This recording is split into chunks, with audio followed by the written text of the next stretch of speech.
What's going on, everybody? Welcome back to the channel. I'm your boy, Dead on Dave. Okay, I'm reawake. I'm alive. We are roughly, 12 hours, 15 hours removed from Survivor Series? Maybe a little bit more. I don't know. My mathematical skills suck.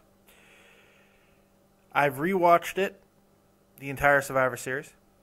And more importantly, I've watched the main event a few times. The most important thing I could take away from is, thank God I was right, Sting was there. Now, here's the question that is being posed. Was it good? Yes! Yes, it was! It was awesome. It was awesome. Okay, there's a lot of criticisms out there about how Sting's debut took place. But let's first talk about the main event and why it made Sting's debut better. This main event, let's say Sting wouldn't have debuted and it would have been Randy Orton, this main event still would have been awesome. It still would have been awesome. It was a great main event. Why? For one main reason, they made Dolph Ziggler come out like a fucking rock star. I mean, really, they booked him to the moon. They could do whatever they want with Dolph Ziggler right now because he is money. He makes sense. They built him correctly.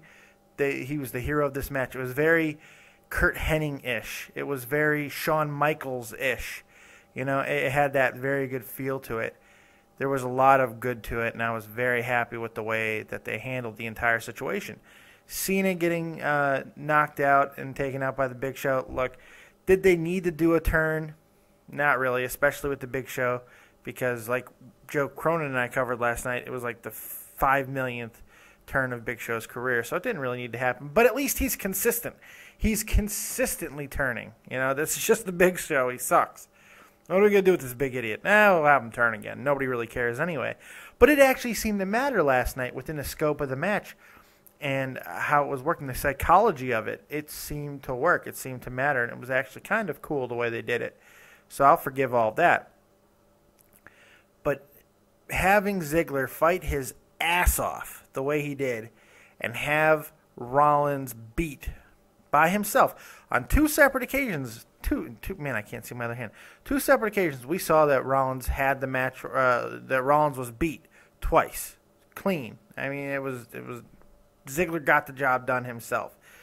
And then they were able to really pop the lid on the volcano that Triple H can be. And he is. He's a rage-a-fucking-holic. It's wonderful.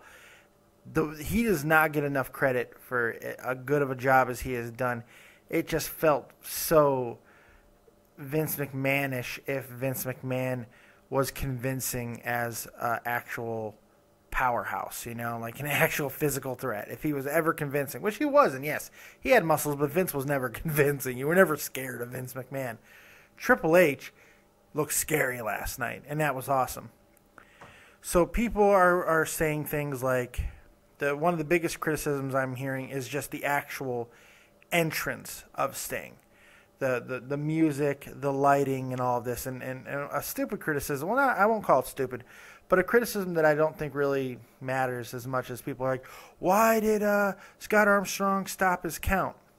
Well, for one, it's wrestling. And when weird things happen, you stop the count. That's like something like that.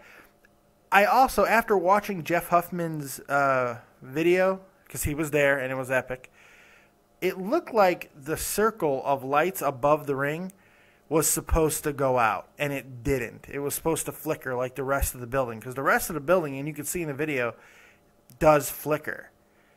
The ring doesn't. I think that was an accident. I think that was a mistake. That's okay. I'm not going to hold that against them because there was still crazy fucking crow. What would you do? What are you going to do? You're going to fucking keep counting? No. You're going to look what the fuck is going on. This is craziness. Then you start seeing shit on the goddamn Titantron about, you know, fucking Sting and stuff. You're going to freak the fuck out. So, and a lot of people are complaining about the fact that, you know, why not just do lights out, lights come on, Sting in the ring? Well, I have 3 reasons why I think they did it the way they did and not did it that way. First, that's the Undertaker shtick. It's the Undertaker's gimmick, and it's something that they've done for years. And Lord knows people are making enough parallels and comparisons between Sting and the Undertaker that you don't need to do something that's exactly like the Undertaker. Second, there's already a guy currently working that already does it. Bray Wyatt has the light tricks. He does that already. So why do it with Sting when there's another guy currently doing it? Yet would it make sense because it is Sting? Sure. But here's the biggest reason of the three. Here's the reason why I ultimately think that they did the entire ring walk instead of lights out, there's Sting. Because it's Sting's first time in the WWE. I mean, Jesus. You really want to take that ring walk away from Sting? I mean, that is the first time he's ever walked a WWE aisle and heard those cheers and heard the crowd go fucking crazy in a WWE atmosphere. That's why they did it. The other two reasons be damned. It's that third reason. He fucking deserved a full ring walk, and he got it. I mean, had he popped in, yeah, that's 98 Sting. That's something that, this is not 98 Sting. This has been something that we've been wanting to see since 98. And I feel he deserved that ring walk. He deserved that ovation. And he got it. And there's a fucking phone call, and it ruins my video. Unbelievable. No. Answer the phone. Go in the other room. Oh, my God. I'm not. You know what? I'm not cutting it. I'm not cutting it. You heard my phone ring, and I'm not cutting it. Oh, well. But that's why I think happened the way it did. And it was the right call. Sting deserved it. He got what he deserved. It was awesome. It was epic. It felt big. The moment felt big. It's not. Yes, I had my mark out moment. I had my nostalgia moment, and now I'm looking at it from another direction. It felt big, it felt important, and it was quite friggin' awesome. And I'm really happy the way that they did the entire situation. It was a lot of fun, and it was very convincing. It was very cool. And welcome to the WWE Stinger. That's what I'm talking about. So there's my 5 minutes for the day, folks. If you got some comments, I'm sure you guys do, go ahead and put them down in the comment section below. I will address them. And people are wondering, oh, you did an NFL video last Monday. Well, yeah, but it kind of sucked. Nobody really cared. And honestly, what happened in the NFL yesterday that was more important than Sting debuting in the WWE? Nothing! That's what happened. Nothing! So, the Cowboys came back and beat the Giants. Who gives a fuck? Okay. But that's it.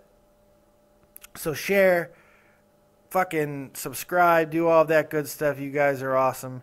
And I will be back at you tomorrow with your 5-minute focus. I'm out.